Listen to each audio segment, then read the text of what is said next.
The morning started like any other at the Global Defense Command Center. Officer Tom Miller was sipping his coffee, watching the radar screens with the same routine attention he'd shown for the past 5 years. That's when everything changed. First came the static. Then, every screen in the command center flickered to life with the same image. A tall, gray-skinned figure with 4 eyes and a military uniform, covered in what looked like metals. Primitive species of Earth. The alien's voice boomed through the speakers, its mouth moving oddly with the words, "I am High Commander Gray of the Stellar Empire. Your planet has been chosen for conquest and integration into our superior civilization." Tom spilled his coffee. Around him, other officers scrambled to their stations, some calling their superiors, others trying to trace the signal. But the transmission continued, uninterrupted. "We have conquered 17 worlds before yours," Commander Gray continued, his upper set of eyes narrowing. "Each fell within days of our arrival. You have 24 Earth hours to surrender completely. Resist, and we will unleash our beasts upon your cities." General Wilson burst into the command center, his face red from running. "Someone tell me, this is a hoax." "Sir," Tom called out, "we're detecting multiple large objects entering orbit. They're massive, sir. Each one is roughly the size of Manhattan." The alien commander's image split to show footage from what appeared to be previous conquests. Massive creatures, each the size of a small building, rampaged through alien cities. They looked like a cross between a dinosaur and a tank, with thick armor plating and multiple rows of teeth. "These are our beasts," Commander Gray said proudly. "Bred for war, engineered for conquest. No species has ever survived a full assault from our biological weapons. Your primitive projectile weapons will be useless." General Wilson straightened his uniform and stepped forward. "Open a channel," he ordered. When the communications officer nodded, he spoke clearly and calmly. "This is General Wilson of Earth's Global Defense Force. We request peaceful dialogue." "Dialogue?" Commander Gray laughed, the sound like grinding metal. "Your species still fights among itself over tiny patches of land. You waste resources on entertainment and comfort. You keep lesser species as pets. You are not worthy of dialogue." Tom watched as more alien ships appeared on his radar screen. They were positioning themselves over major cities: New York, London, Tokyo, Moscow. The situation was getting worse by the minute. "Sir," Tom whispered to General Wilson, "should we initiate Protocol Zeus?" The general shook his head. "Not yet. Let's see what they're really capable of first." Commander Gray's voice filled the room again. "To demonstrate our power, we will now reduce one of your minor cities to ash. Observe and understand the futility of resistance." The screen switched to a live feed of a small coastal city in Norway. From the alien ship above, a massive door opened. Something large and dark began to descend. "Sir," Tom shouted, pointing at his screen, "energy readings are off the charts. Whatever that thing is, it's..." The feed suddenly cut out. When it returned seconds later, Commander Gray looked confused, then angry. "What is this?" he demanded. "Our beast. It's refusing to descend. The temperature readings are..." General Wilson smiled for the first time since the crisis began. "Having some trouble, Commander." Silence. Gray snapped.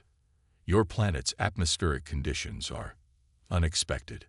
We will adjust and return. Remember, 24 hours to surrender, or we will find a way to unleash our full might upon your world." The transmission cut out, leaving the command center in tense silence.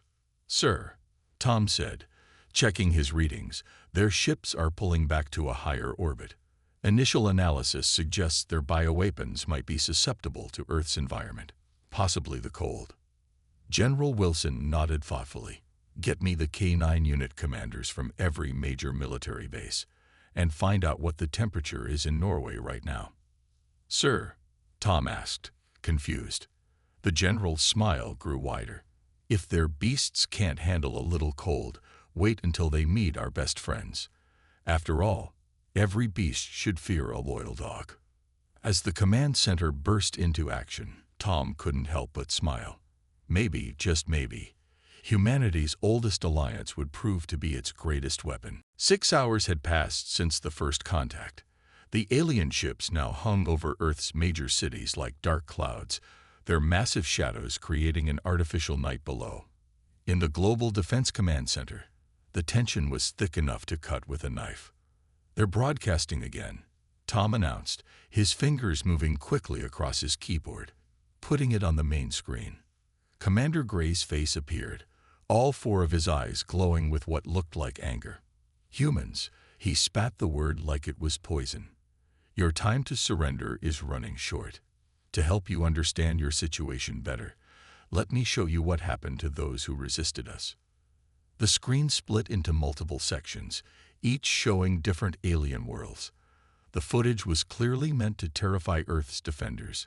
Massive creatures, the alien beasts, crashed through buildings like they were made of paper.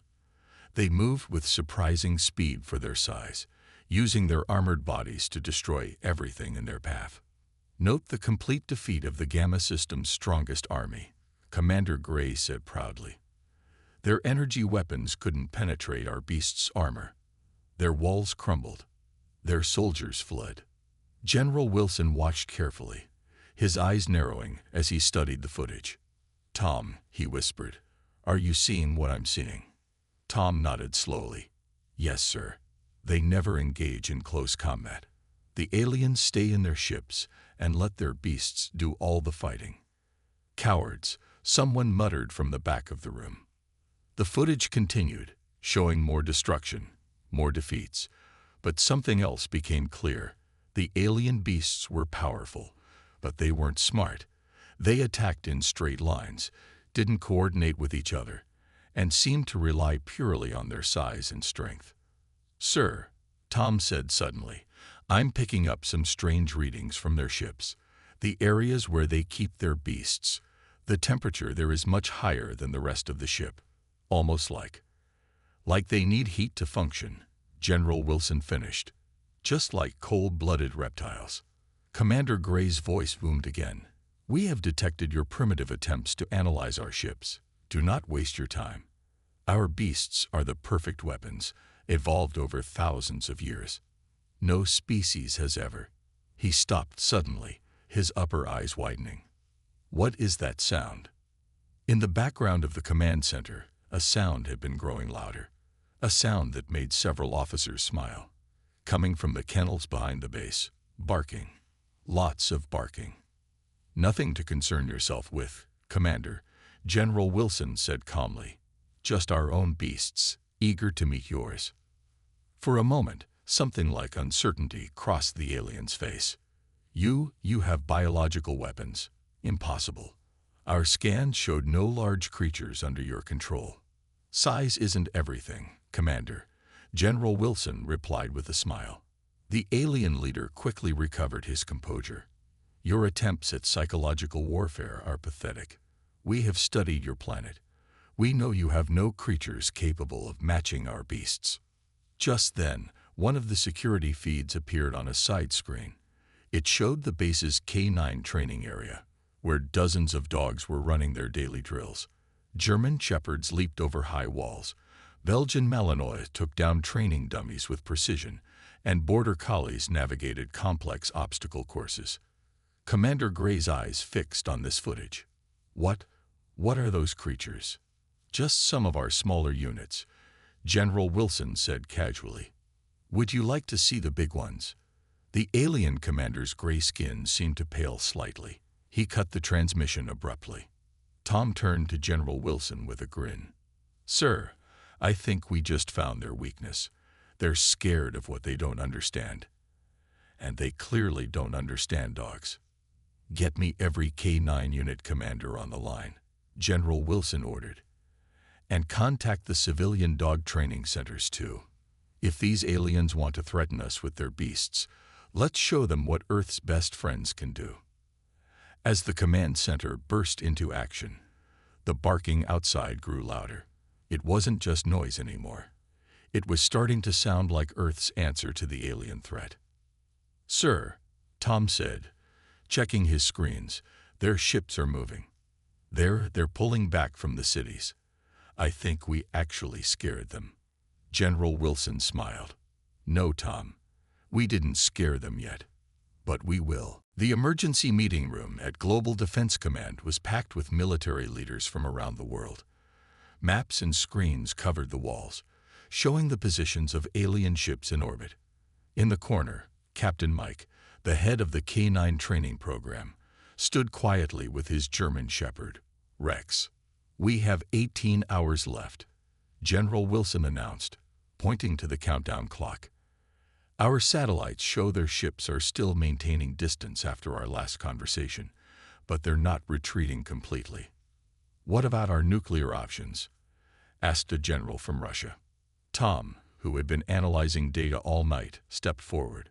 "Sir, their ship's armor appears to be too strong. Even our strongest weapons might not penetrate it, and we risk too much damage to our own cities," added another officer.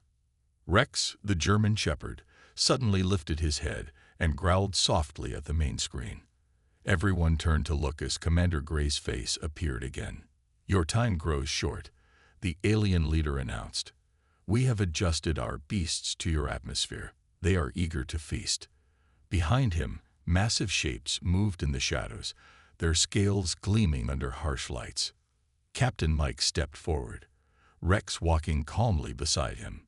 "General Wilson, sir, may I speak?" The general nodded, and the room fell silent.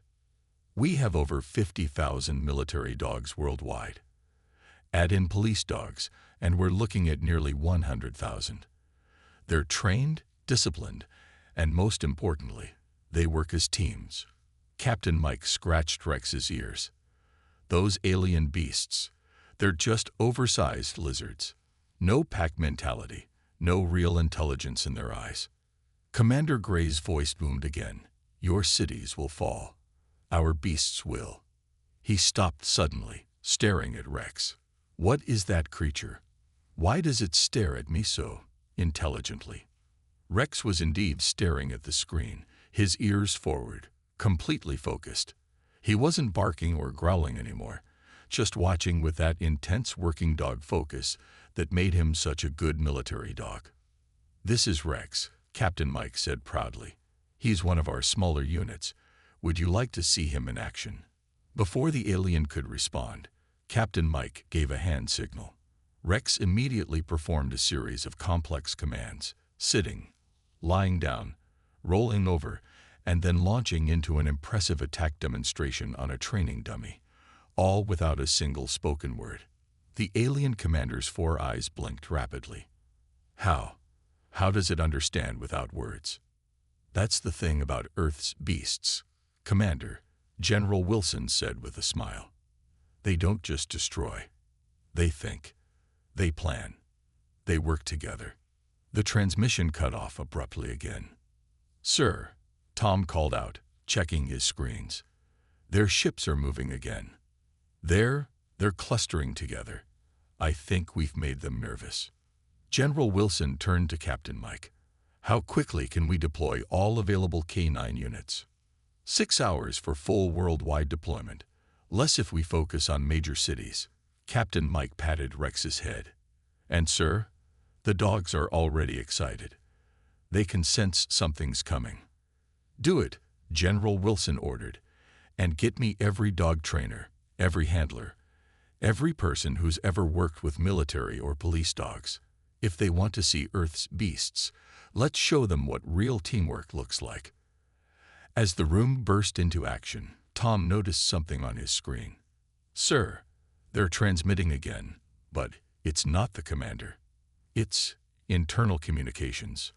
They all watched as grainy footage appeared, showing alien crew members arguing frantically. The Earth beasts show signs of intelligence. They respond without vocal commands. How can such small creatures be so well coordinated? "Commander, perhaps we should reconsider." The footage cut off, but the message was clear. The aliens were rattled.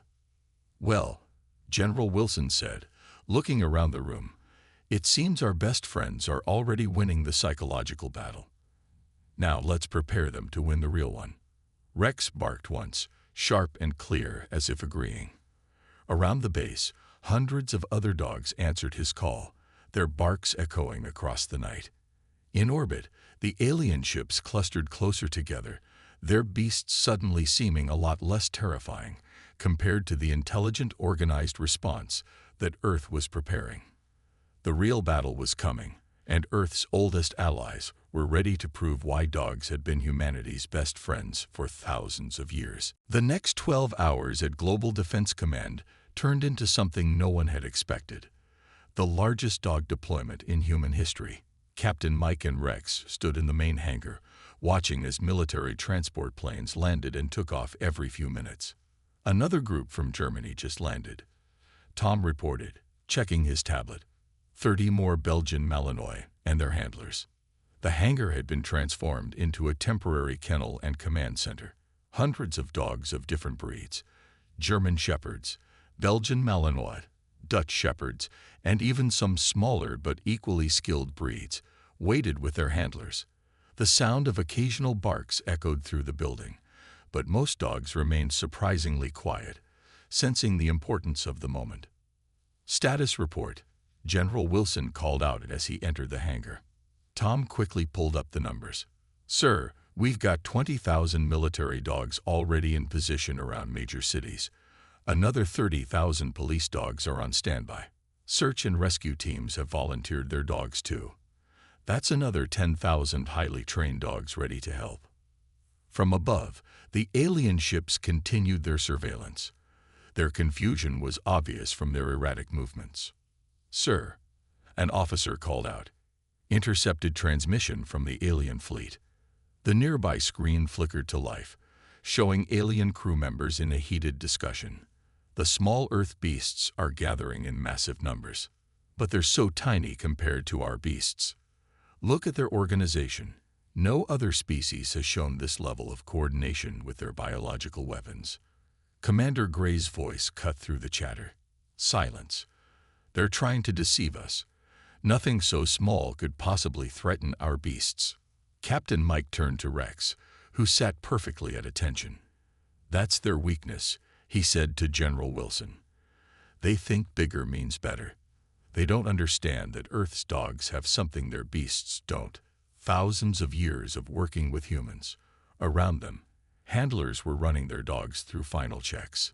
Each dog wore special protective gear designed to help them in the coming battle: lightweight armor, cooling vests, and communication equipment that would let their handlers coordinate even in chaos. Watch this, sir, Captain Mike said. He raised his hand, and every dog in the hangar fell silent instantly. Another hand signal, and they all laid down in perfect unison. Try getting a giant lizard to do that. The alien transmission suddenly crackled again. Commander, energy readings from Earth's surface. The small beasts, they're moving in patterns.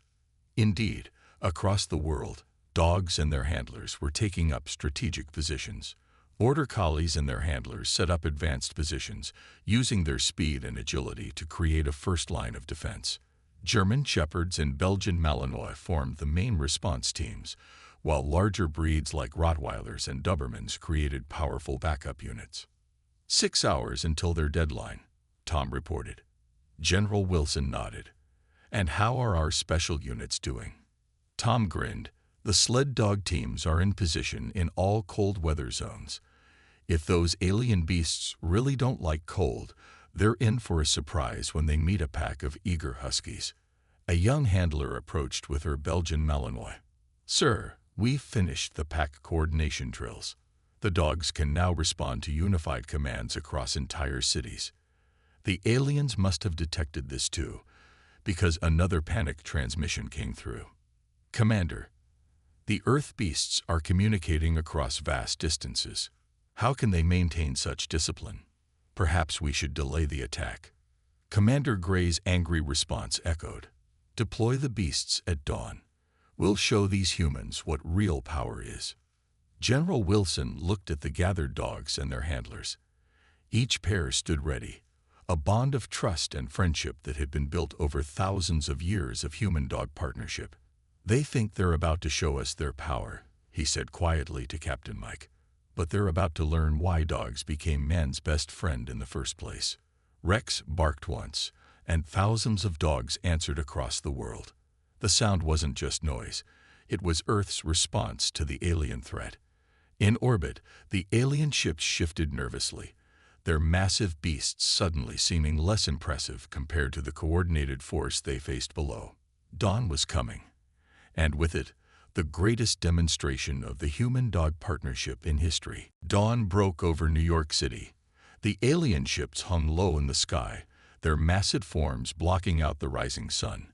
The streets were empty except for military personnel and their four-legged partners, all waiting silently for what would come next.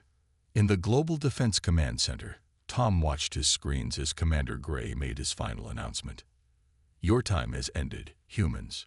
The alien commander's voice boomed across every channel. "Now witness the power of true beasts." The bottom of the largest ship slowly opened. Everyone held their breath. From the dark opening, something massive began to descend. First came clawed feet, each bigger than a car. Then a thick, armored body covered in scales. Finally, a head with rows of sharp teeth emerged. The alien beast stood as tall as a 5-story building. That's a lot bigger than we expected," Tom whispered. General Wilson remained calm. "Size isn't everything." "Captain Mike, are our teams ready?" "Yes, sir. Every dog is in position. Rex's team will lead the first response." More beasts descended from other ships, each one landing with ground-shaking force. They moved slowly at first, adjusting to Earth's gravity. Their scales gleamed dully in the morning light, and their roars echoed through the empty streets. Commander Gray's voice came again, filled with pride. "Observe, primitive humans. Each beast weighs more than 50 of your largest vehicles. Their armor can withstand your strongest weapons. Their teeth can crush." He stopped suddenly. What are those tiny creatures?" The alien commander had finally noticed the dogs. Hundreds of them, standing calmly with their handlers around the city. German Shepherds, Belgian Malinois, and other breeds, all wearing their protective gear, all completely focused on the alien beasts. "These," General Wilson replied calmly, "are Earth's defenders, our partners for over 15,000 years." Commander Gray began to laugh, the sound harsh and metallic. These small furry things. They're barely bigger than our beast's teeth. This is your great defense." Captain Mike looked at Rex, who sat perfectly still, watching the alien beasts with intense focus. "Sir," he said to General Wilson, "I think it's time to show them what Earth's dogs can really do." General Wilson nodded. "All units, Operation Good Boy is now in effect." At first, nothing seemed to happen. The alien beasts took their first thundering steps forward, their massive forms casting long shadows over the streets. Commander Gray watched from his ship, still laughing at the sight of the tiny Earth defenders. Then Captain Mike raised his hand and dropped it. The change was instant.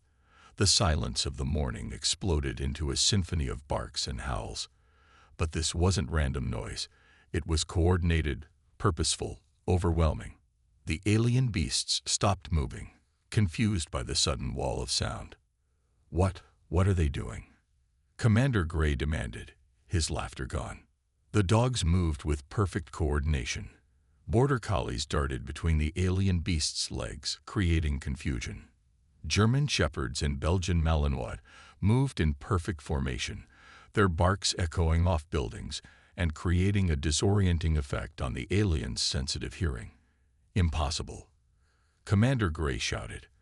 "Our beasts are the ultimate weapons. They cannot be frightened by mere noise."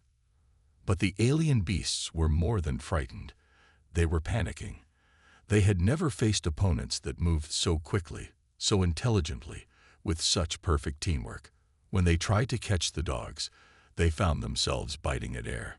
When they tried to charge, they found their paths blocked by coordinated groups of dogs working together. "Sir," Tom called out excitedly. "It's working. The alien beasts, they don't know how to handle organized resistance. They've never faced anything like our dogs." Rex led his team in a complex maneuver, herding one of the alien beasts away from a strategic position.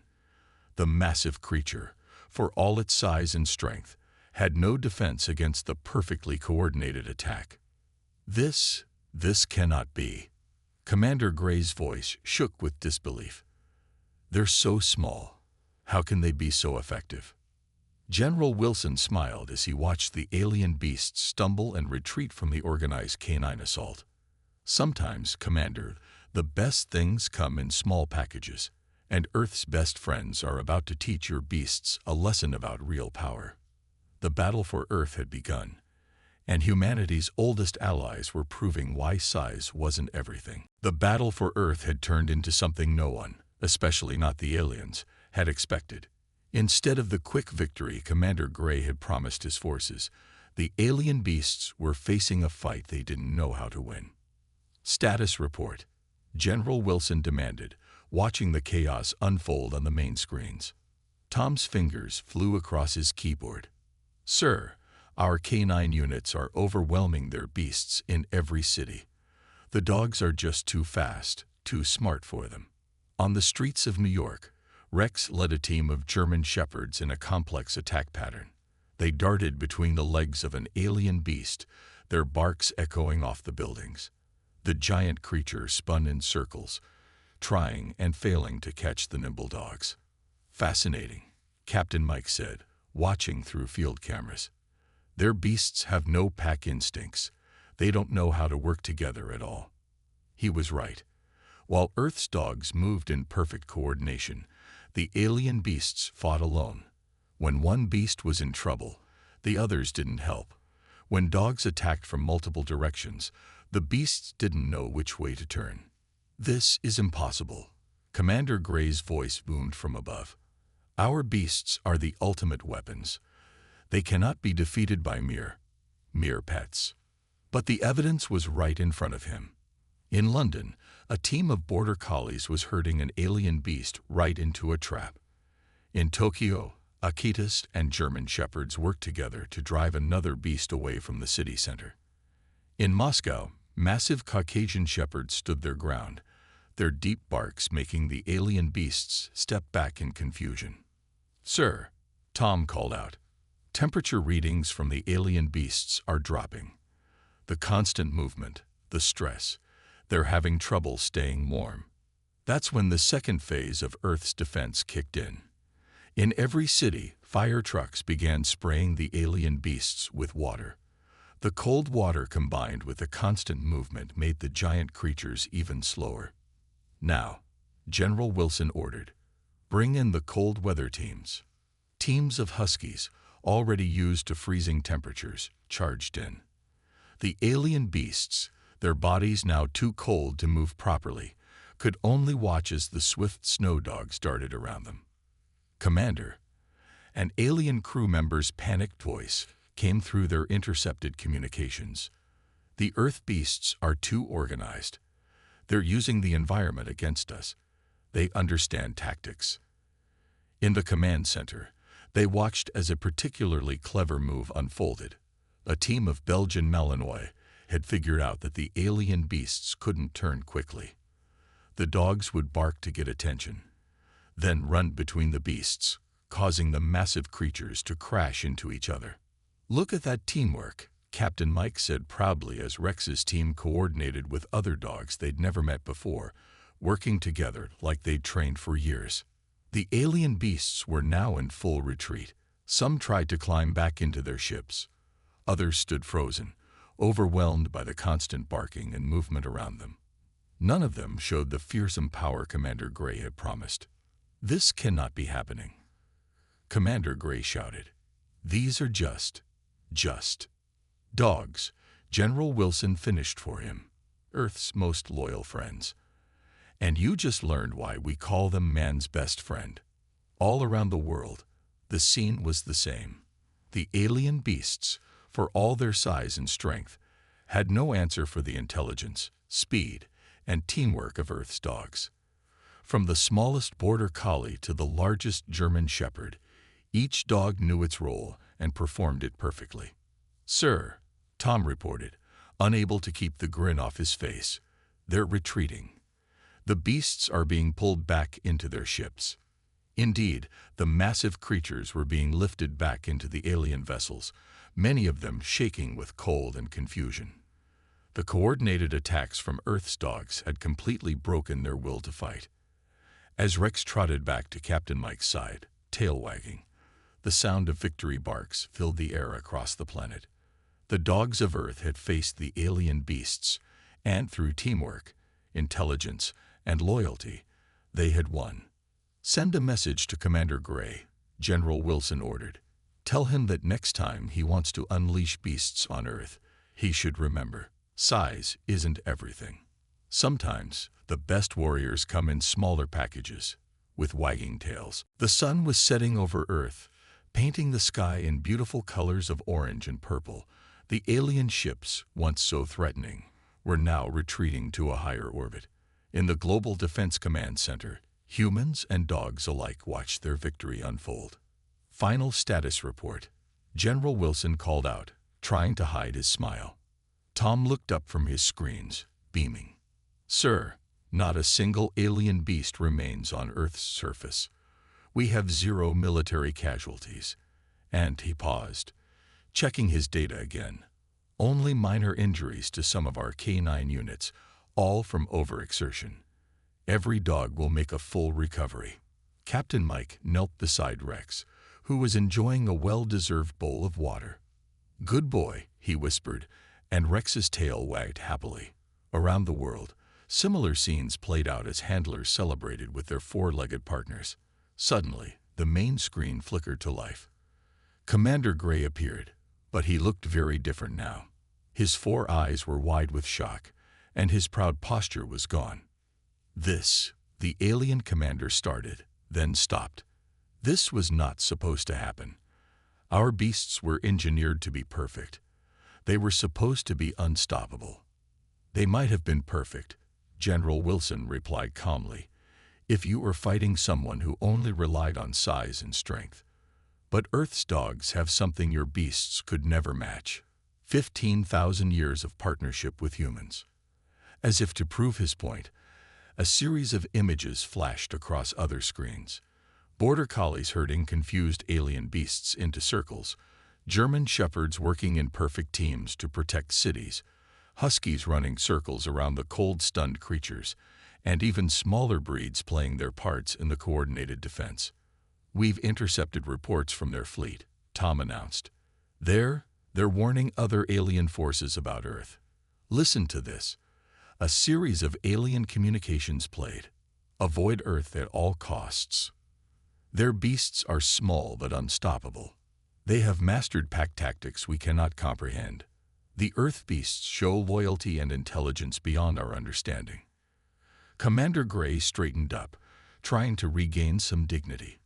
"Very well, humans, you have proven yourselves worthy. We will leave your world in peace. But tell us, how did you create such perfect warriors?" Captain Mike laughed softly. "We didn't create them, Commander. We became friends with them. These aren't just warriors. They're our companions, our protectors, our family members. Every dog here would have fought just as hard to protect a single human child as they did to protect entire cities." Around the command center, dogs perked up their ears as their handlers gave out treats and praise. The aliens watched in fascination as fierce military dogs transformed into playful pets, rolling over for belly rubs and giving happy licks to their human partners. "Remarkable," Commander Gray muttered. "Simply remarkable." Then his image disappeared, and the alien ships began moving away from Earth. "Sir," Tom called out one last time, "they've left something in orbit. It's a warning beacon. It's broadcasting a message to all alien species." The message was simple. This world is protected by creatures called dogs. They are small but mighty, loyal beyond measure, and masters of pack warfare. Most importantly, they are not merely weapons. They are beloved companions to the humans. Attempt invasion at your own risk. General Wilson looked around the room at the dogs and their handlers. Well, he said with a smile, I think Earth just gained quite a reputation out there. And all because they thought bigger meant better, Captain Mike added, scratching Rex behind the ears.